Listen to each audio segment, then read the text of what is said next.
Good evening all, nice to see you all. Can you hear me at the back? Yes? Yeah, good. Use the mic. Normally at this time, I'm full of praise for the number of awards that we're able to distribute. But unfortunately this year, our numbers have dropped from 55 last year to 36 this year. And the greatest drop has been in music, drama, dance. Only 12 applicants were in that section, leaving 24 in the sports section. We like to preserve a certain amount of money in the art section to encourage art in the schools. Your name is on a card, alphabetical order. As usual, there are two series of awards in each section. A higher award, which this year carries a monetary value of £200, and a lower award carrying an award of £100. And the same for the arts as well. Competition in the sports section is really fierce. So to get the £200 higher award, you must play your sport nationally or internationally. If it's a team sport, then you must be in the England, Wales or Scottish squad. If you fall below that standard, then you're down to the £100 award. And this year, it isn't good enough to play just for your school. You have to play for a club, a recognised club. But last year, we were very fortunate to receive a beneficial award as a result of the legacy from one of our members. This member was called Phil Gibbs, a well-known Bolton businessman, very friendly with my Rotary colleague, John Green. When Phil passed away, his brother, Rick, came to me and said, "John, I think I'd like to do something in Phil's memories. Can you give me some ideas?" Well, obviously being a Rotarian, I knew that my colleagues here could find a good use for some spare cash to help in education and in sport, athletics. But the important thing to me is that these awards give youngsters the chance to progress. I progressed in a similar way through my achievements in business, to build a business. I didn't start off with a lot of money, I started off with nothing. And I managed through my various contacts and people I knew to grow and grow and grow. We in Rotary are not elite people, we're all pretty well ordinary people, and as our motto said, doing extraordinary things. This just happens to be one of them. So I'm really trying to say to you all, support Rotary, do what you can to help us. If you can find a way to help us, come and join us if you feel like it. We'll always welcome new members. So that's the story of Phil. He passed away, leaving a considerable fortune in property, and his brother Rick, who happens to be in the same business, lives in London, came up here and said to me, "John, what can you do?" And I've just explained to you what we're doing with it. We did do some work abroad, because we had a love for Brazil, and he had relatives in Brazil, and we helped with water. Believe it or not, when the Amazon flooded, there was no clean water. It was all polluted from the various work that had been done to build coffee plantations and various other activities, logging, etc., that caused a lot of problems within the country. But the important thing is that we still have funds within Bill's budget to carry on with this legacy, and hopefully we will have more in the coming years. Rick has indicated to me he'd like to carry on supporting it. So please carry on supporting these Youth Achievement Awards. Thank you. Thank you, John.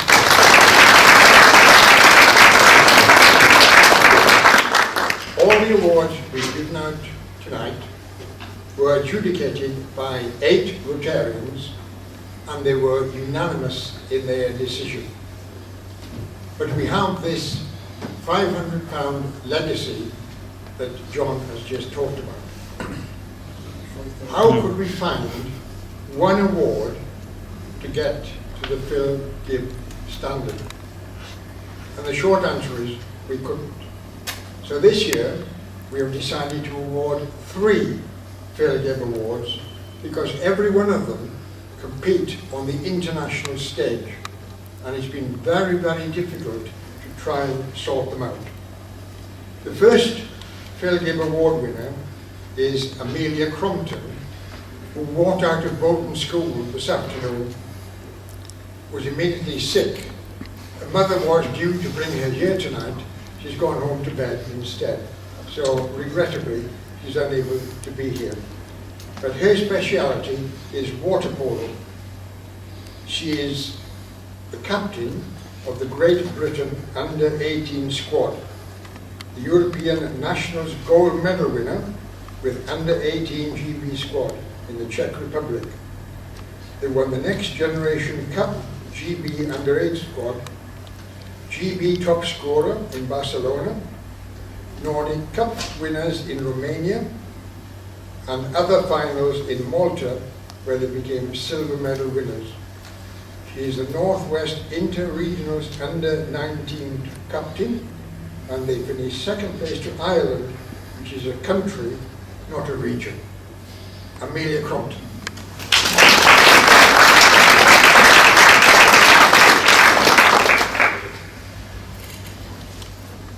Now we come to Ella Leadbeater Keller. Ella?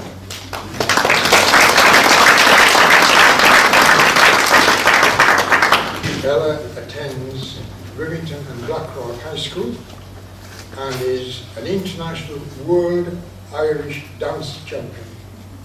2024 CNRG Intermediate World Champion and Treble Reel World Champion under 16. 2024 OPITF World Championship, 4th place in the Open. 2025 CNRG Preliminary World Champion, 3rd place. 2025 All of Scotland Preliminary Champion. I was also interviewed during the opening of my dance school's new studio on Irish TV in the UK, which was televised. I have achieved grade 6. I have obviously previously taken part in displays including in Blackpool, Rochdale Empire, Bolton Albert Halls, Bolton Unity Festival and the Festival of Horwich. Ella Leadbeater Keller.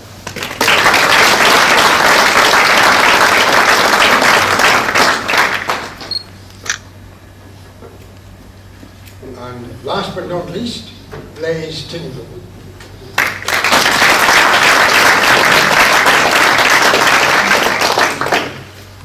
Blaise attends St. Joseph High School and is an international wrestler. I don't understand all of the terminology, so you have to bear with me. 4 times elite British champ, GI and no GI. 3 times elite European champion, GI and no GI. 3 times Empire Northern Region champ. ADCC British Open champion, ADC Brazil champion. Dublin Grappling Industries, Newcastle Victory sub-only champ, British Wrestling Silver Competition. American flew over to do this, actually won, but I'm the British one, so I became the British champion. I travel to Brazil and America for months at a time to get the best training, but when I'm in the UK, I train Aspel Warriors Wrestling Club and Delavera Jiu-Jitsu and Power Back Gym. Blaise.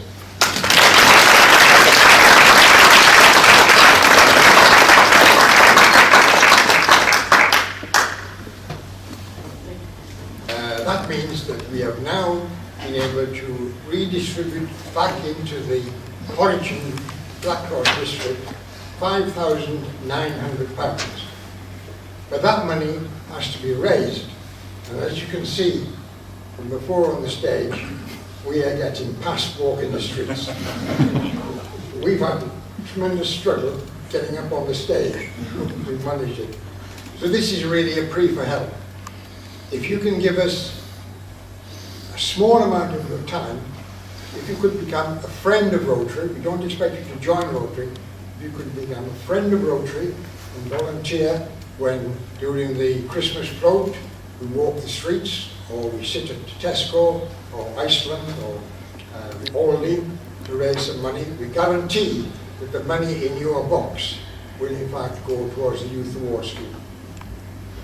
So please, if you could see Margot, who is at the bottom corner at the back there, give your name to Margot, and we'd be very, very grateful for your support. I think I've shown you tonight a group of highly talented youngsters, but none of this could happen without you, without the parents. So I'd like all the prize winners to stand up.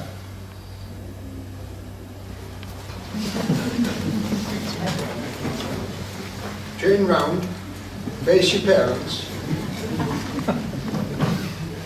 and thank them for the time, the money, the energy, the stress, the anxiety, and the joys of raising talented youngsters.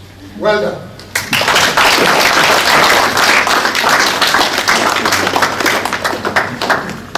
Thank you. Sit back down.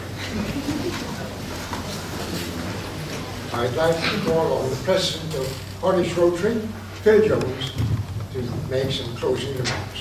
Thank you. Thanks, Bill.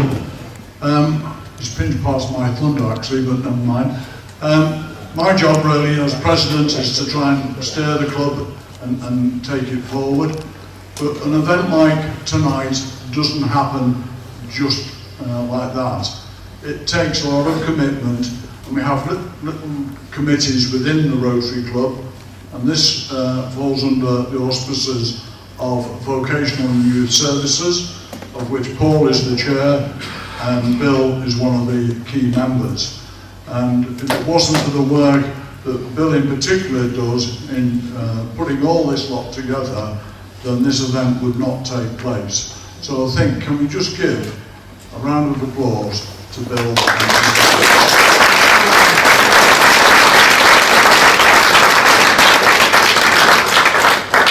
This year we've actually come to a new premises, and I'd just like to say thanks to Linda Burrows, who's the head of Chorley New Road Primary Academy, for allowing us to use their premises tonight.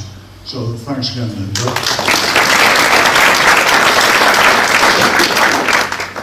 Then my last thanks goes to you, all the youth of Horwich and BL6, for the amazing talent and work that you've done.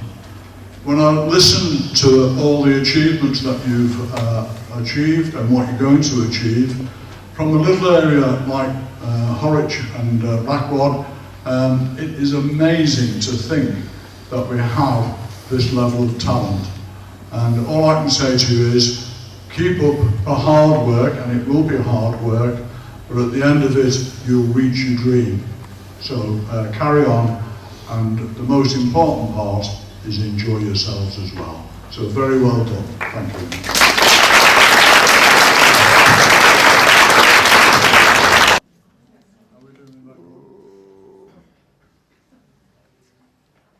Yes, just about. At the end of the Horwich Rotary Youth Achievement Awards evening for 2025, Rotarian Ted Wisedale had a chat with two of the Phil Gibbs Gold Award winners. Just like to ask you a few questions. What was your highlight of your years this year? So my best achievement this year was placing 5th in the OPIDF World Championships in November. Right. And in the upcoming year, I'm really looking forward to going to Belgium to compete in the WIDA World Championships. Very good. Maze. My best achievements probably winning Europeans gold and just travelling the world, living the best life. Mm-hmm. What's your aim for this coming year? My aim's just to compete in the 2026 ADCC World Youth Championships. And how will this award help you, do you think? This will help me towards my flights and accommodation and food expenses. Right, very good indeed. Thank you. And Ella? Yes, how do you plan to use your award? Well, I'm going to use it towards the entry fee for the World Championships, and I'm also going to put some away towards a new dancing dress. Great. Thanks very much to both of you. you. Okay. Thank you. Well done. Well Thank done you. indeed. Well done. Could you be among our high achievers in 2026? Details will be available on our website and Facebook in September and October next year.